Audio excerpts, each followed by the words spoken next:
Good day to all my friends, subscribers and viewers. We have another listing. 10,102 square meters. Clean title, located in Barangay San Pascual, Ubay Bohol, beside Iglesia ni Cristo Church. So that is beside of Iglesia ni Cristo Church, guys. This is ideal for commercial or residential or even a subdivision development. The price is 18 million pesos net.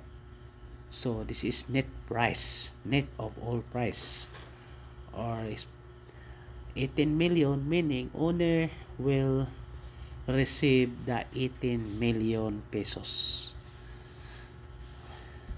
Taxes of transfer is on the account of the buyer side.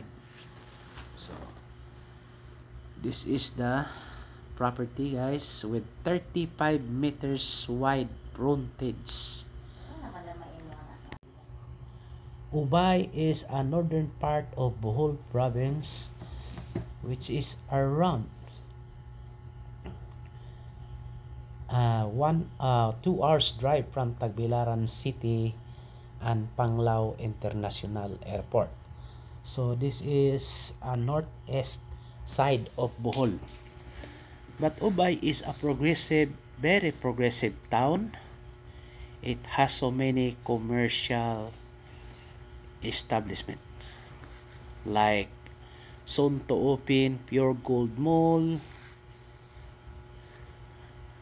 and the McDonald's is already open in front of the public market in Ubay, Bohol. So see, this is a very nice property for sale. A very good investment. All are flat terrain, so it's all are flat terrain. So this is the situation, the poblasyon Ubay Bohol. That is the Pure Gold Ubay Bohol, guys. Almost open na siya, guys.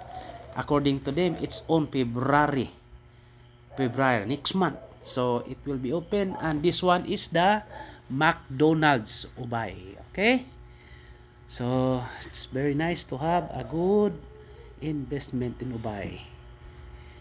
For inquiries, just contact me and please subscribe our YouTube channel. Thank you.